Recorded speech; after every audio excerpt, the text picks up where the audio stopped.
Good morning, Oklahoma. I'm Curtis Hare and welcome to SUNUP.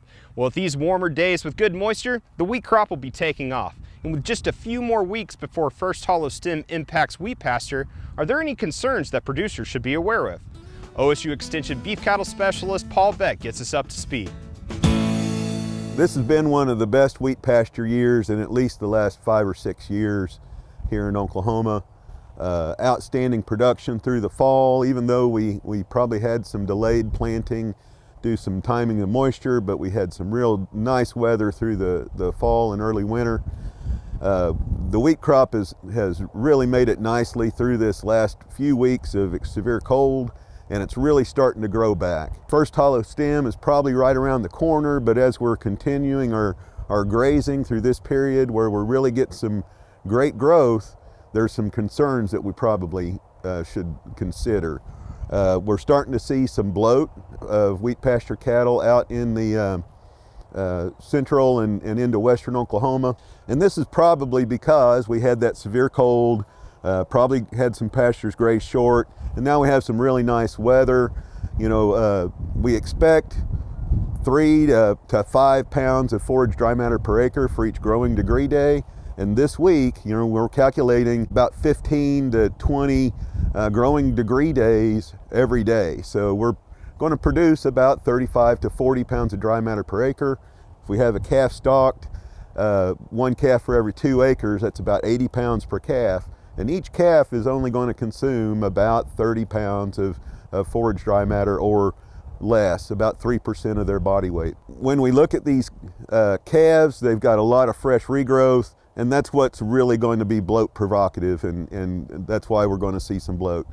I hope we don't see as severe a bloat year as we did last year, but we are starting to see some moderate bloat in some of these conditions. And what happens is that fresh regrowth that really pops in, starts growing rapidly, is very high in quality, very low in dry matter. There's a lot of soluble proteins and soluble carbohydrates, and when those become available in the rumen, that's what kind of leads to that stable foam matrix that grows in the rumen and causes bloat.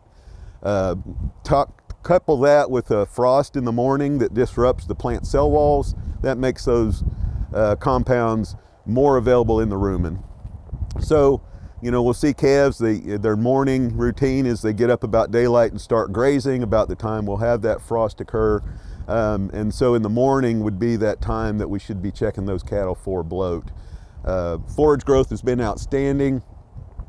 Yesterday, as I was driving through western Oklahoma and into central Oklahoma, you know, about 9:30 in the morning, we saw calves that had been grazing out on wheat leaving wheat pasture to go and settle in by ponds or just to start resting. So we know they're getting all the grazing they want within that 2 or 3 hour period from daylight until that time. Another consideration, we have some fairly good economics for stocker calves, so there are people considering graze out, but also there's prospects of an excellent wheat crop. So in dual purpose wheat production, we really need to start looking at that first hollow stem. The Mesonet has a tool that estimates what the first hollow stem is depending on your variety or the maturity type of your variety, early, moderate, or late maturing varieties. So it will estimate when we're starting to see that first hollow stem, but we probably should be scouting our own fields. In instances where we have a lot of residual forage, we can graze past that first hollow stem with only a little bit of effect, maybe 1 to 2 bushel decrease for every day we graze. But if we have a very short crop, which most of us do through this time of year when we start getting into first hollow stem, we can decrease our grain yield by 5 bushel for every day that we keep cattle out past first hollow stem. So that's something that we really need to scout and make sure that as we see that first hollow stem, we start removing those cattle from pastures and market them or move them to the next phase of production. For a link to these extension tools, go to the SUNUP website.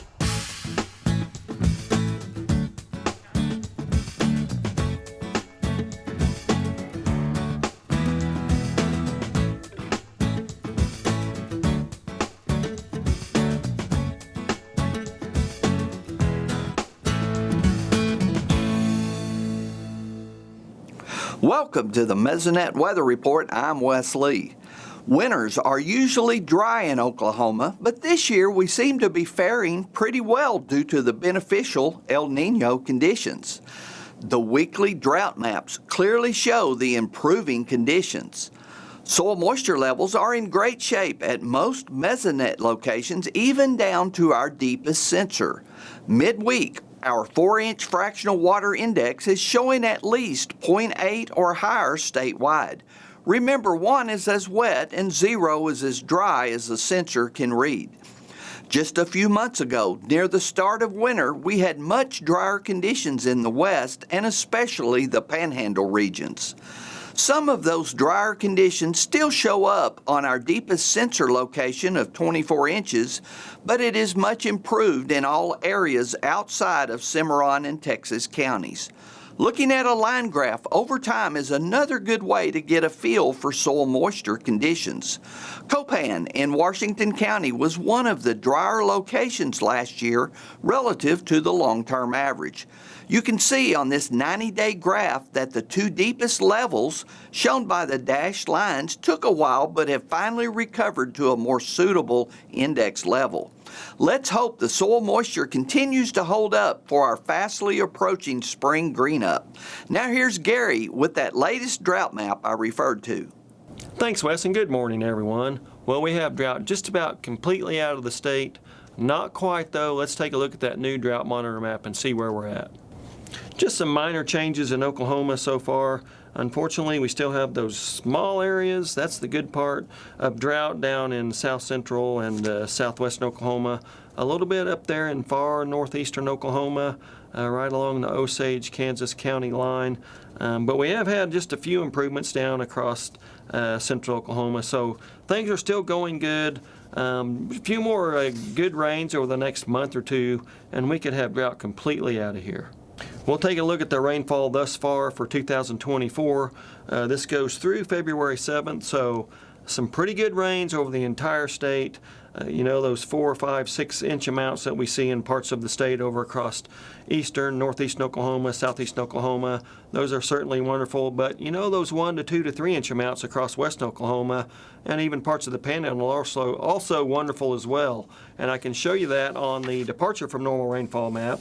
So those 1 to 2 inch amounts across western Oklahoma, generally sometimes bigger than the surpluses of those 4 to 5 inch amounts across eastern Oklahoma. So everybody getting a good dose of rain, just a few minor areas with deficits. And we look at the percent of normal, basically where we would be this time of year compared to you know, the time of year versus what we've actually gotten. We can see, you know, the northwestern 2/3 of the state actually gotten the lion's share of the surpluses, from 100 to 200 to even as much as 300% of normal in some cases. So really good rainfall across the northwestern 2/3 of the state, but in general a good rainfall across the entire state. You've probably heard mention of the possibility of La Nina as we get into the next fall through winter. So fall of 2024 through winter and then the early spring of 2025. We certainly see that on some of the model output look at those sea surface temperatures in the equatorial Pacific. However, we are in what's called the gray period, the barrier that prevents us from really seeing what's going to happen out there in the fall and winter. But it does look like La Nina is certainly possible. The good news is drought's on its way out in the state of Oklahoma, hopefully on its way out for good with a few more good rains. That's it for this time. We'll see you next time on the Mesonet Weather Report.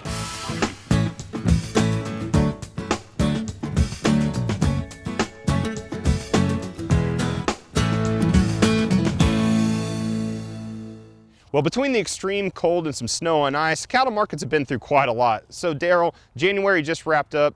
You know, looking at February, how are things looking now for cattle markets? You know, January was rough because coming out of the holidays, there's always a little bit of uncertainty on cattle markets and beef markets. And then we fell right into that, you know, cold weather with disruptions all the way from obviously out in the country. Producers faced a lot of management challenges through that.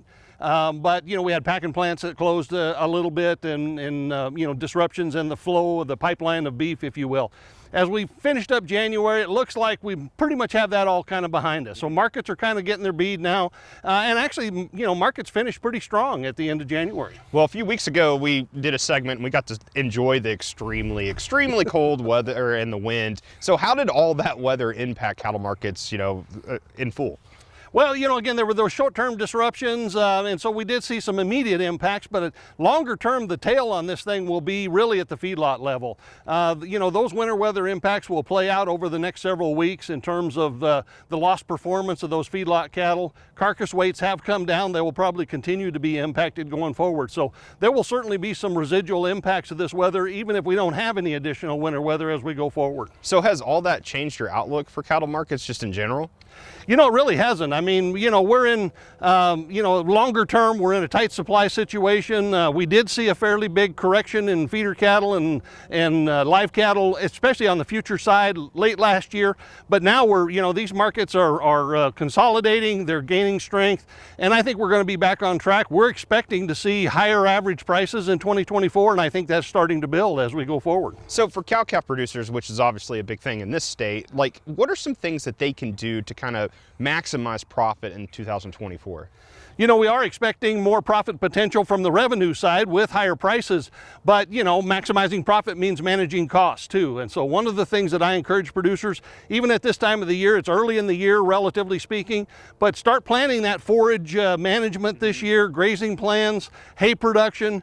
It all comes down, that's the biggest component of cow-calf producers' cost is feed cost, and specifically the use of hay and so on. So you can minimize that if you do some planning now for the summer and fall and set up your grazing plans so that you don't need as much hay and you can make the best use of it. Because of course, we've gotten a lot of moisture and rain and snow and ice in the state, so it's the forage prospects could be shaping up, but things can change pretty quickly, right? Yeah, obviously going forward, we do look pretty good right now. We're, basically getting the El Nino impacts that we were sort of promised coming into this, but we also know that can change, and certainly as we go into the grazing season and through the summer, we'll have to continue watching that going forward. All righty, thanks, Derrell. Dr. Derrell Peel, Livestock Marketing Specialist here at Oklahoma State University.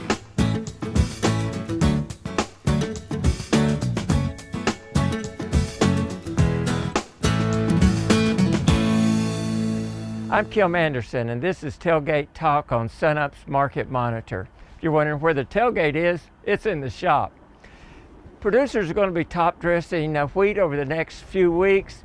There's some decisions that they need to make to determine whether to top dress or not and how much nitrogen to apply. Producers need to know the price of wheat, the price of the nitrogen. On the particular farm or plot, they need to know the potential yield. They need to have their target yield. Now there's market risk and there's yield risk in this decision process. To get the price of wheat, call your local elevator and see what they're forward contracting for harvest delivery. If you go to northern Oklahoma, Pond Creek, Medford, that area, it's about $5.50 a bushel. Go down in southern Oklahoma, Snyder, Altus, take off about 30 cents or $5.20. Go up to I-40, Weatherford, it's about $5.30. Now there's price risk there, and I've got the bottom on the prices around $4.75 for northern Oklahoma and the top at around $6.50. If you're looking at fertilizer prices, call your local fertilizer dealer. I called around and nitrogen cost just under 60 cents a bushel. Now Dr. Arnell tells me that the price of or that it takes about 2 pounds of nitrogen for each bushel of wheat. So that's about $1.20 a bushel. So first off, you got to figure out for a field is what's the potential yield, and then do you want to top dress or not? If you're going to top dress, what's the target yield? Now you can visit with your county agent or Dr. Arnall if you don't know how to calculate those. I know they'll talk about green strips or maybe soil testing, but you've got to have your potential yield and your target yield. And let's say your potential yield is 30 bushels, your target yield is 40 bushels. That means I'm going to need about 20 pounds of nitrogen to pick up that 10 bushels. Remember that every decision you make is an economic decision. You want a decision that's going to generate more profit. So you want to make decisions that are normally right and avoid decisions that are normally wrong, and you can normally get to that answer by pushing a pencil and making calculations. I'll see you next week on SUNUP's Market Monitor.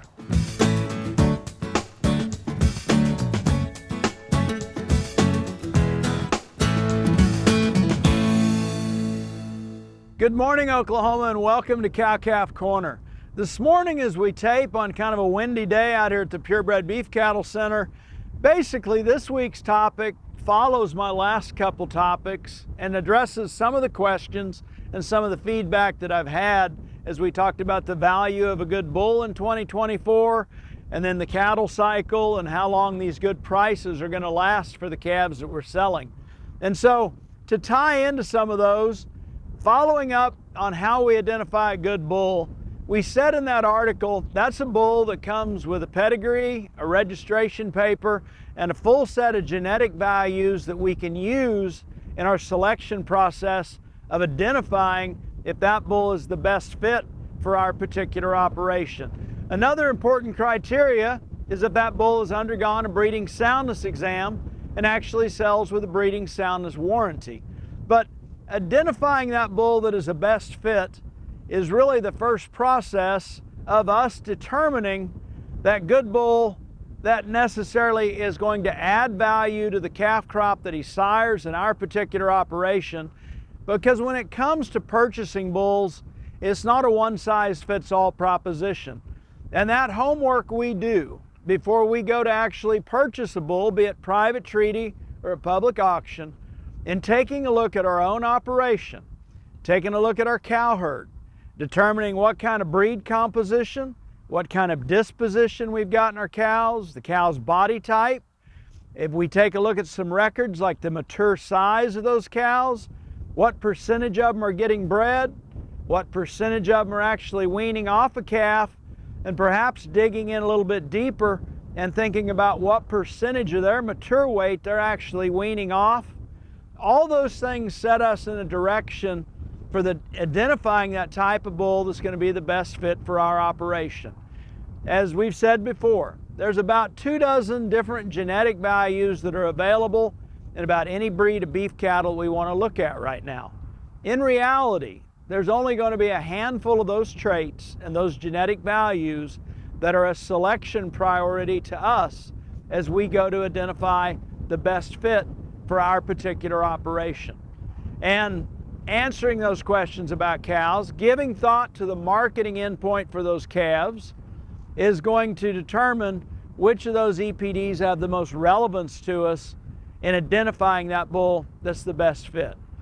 The other thing that we should consider when we think about bulls, and particularly right now at this phase in the cattle cycle, where we potentially have many producers that are going to be retaining more heifers and thinking about that next generation of cows, this is the opportunity to restock and build back better, so to speak. And so if we think of specific trait EPDs, things like a heifer pregnancy EPD that permits us to select for fertility, a calving ease maternal EPD that permits us to select for getting dystocia or having less dystocia in those replacement heifers when they have their first calf, milk EPDs that are the best fit to our specific operation, and particularly things like a mature weight EPD can all be a key component to building a better cow herd and a better set of replacements that fit our operation specifically and create more profit potential for us down the road. Bull investment is a big thing. Selection pressure that we apply to bulls, that budget that we have for bulls, are very precious commodities, and we don't want to squander either one of them on things that aren't going to increase the profit potential in our particular operation. So give thought to those things as we go out to identify that next bull or set of herd bulls we're going to incorporate in. I hope this helps, and as always, thanks for joining us on Cowf Corner.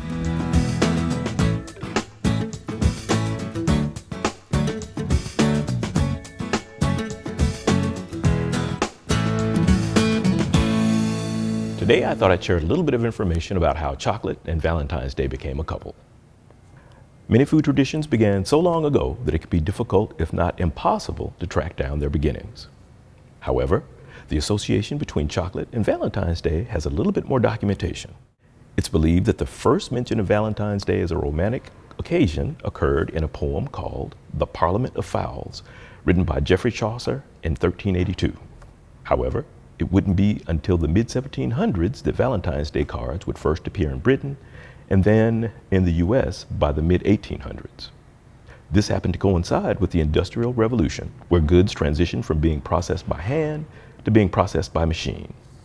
The Industrial Revolution also reduced the cost of many food ingredients, such as sugar and chocolate, allowing candy makers to reach more consumers. For example, the first chocolate bars were introduced by Joseph Fry in 1847. Prior to this, chocolate had been primarily consumed as a beverage by the wealthy. However, it would be rival chocolate maker Richard Cadbury that would solidify the connection between chocolate and Valentine's Day. Cadbury had been working to increase the efficiency of his chocolate making process, so he had an excess of cocoa butter left over to make additional products. So he decided to make what he called eating chocolate. However, he needed a way to advertise all the candy that he was making. So in 1861, he began selling the chocolate in heart-shaped boxes that he had designed himself that were decorated with pictures of ribbons, roses, and cupids.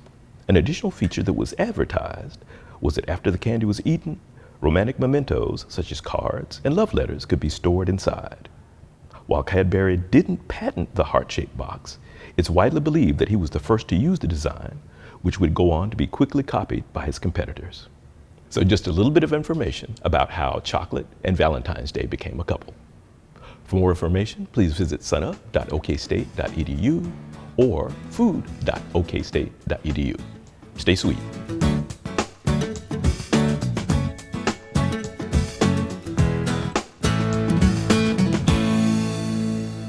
Finally today, we find out what makes Gary Clark a 2023 OSU Distinguished Alumni.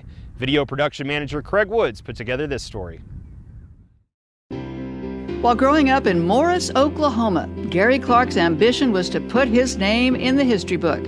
He certainly has for OSU, but he needed a little help at the beginning. My ag teacher, Bill Bearden, I would say changed my life. I was kind of rocking along and taking life pretty easy, but with his influence, finally I'd say got me motivated to, okay, you can do a little bit more than what you've been doing. Gary decided to go to OSU, majoring in agricultural education. He would pledge with Alpha Gamma Rho fraternity, and he fell in love with Jane, whom he met on the OSU campus. After graduation, Gary would work for a year as the ag teacher in Laverne, Oklahoma. I got drafted in December of 1969 to report. They gave me a 6-month deferment to finish out teaching the school year. And we talked about it and thought, well, let's just go ahead and get married now. Jane would go with him to Germany. His job in the Army led him to an interest in the law. Gary decided to get his law degree from the University of Texas using his GI Bill. I really enjoyed my work as a lawyer. The way I looked at it, you're helping people solve problems that are bigger than they are. And so in some ways it's akin to the ag teacher. Gary also served on the OSU Board of Regents, including as chair from 1997 to 98. He was a natural fit when the OSU Foundation was looking for a general counsel. Gary was pivotal in one of the most significant developments for OSU athletics. Along came the Athletic Village project. I spent probably about a year and a half working 12, 14-hour days, negotiating with people and putting together closings to purchase all the properties. And I was a regent at that time, and I was very impressed with how the diplomacy he used in getting that done. It worked almost every time, almost. A couple that didn't work so well. So when they talked to me about becoming president, I thought Gary would just be a perfect person to be a teammate in this thing, a partner. I was told by Kurt Jewell that then designate president Hargis wanted to talk to me about coming over to work at the university. And I thought, I've got the perfect job right now. Well, when I met with Burns, and we've all seen how persuasive he is anyway, but he had an entirely different vision of the job. I don't know anybody that loves the university more than Gary Clark. And he's kind of almost everything I'm not. I mean, he's very detail-oriented. He dots every I and crosses every T.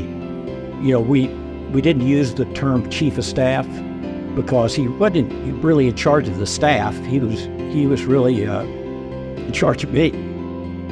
Gary retired as general counsel in 2021. He showed his appreciation to his alma mater and the Alpha Gamma Rho House through his support of the New Frontiers campaign. Challenging others in the brotherhood to give, Gary helped fund a space named after AGR in the New Frontiers Agricultural Hall.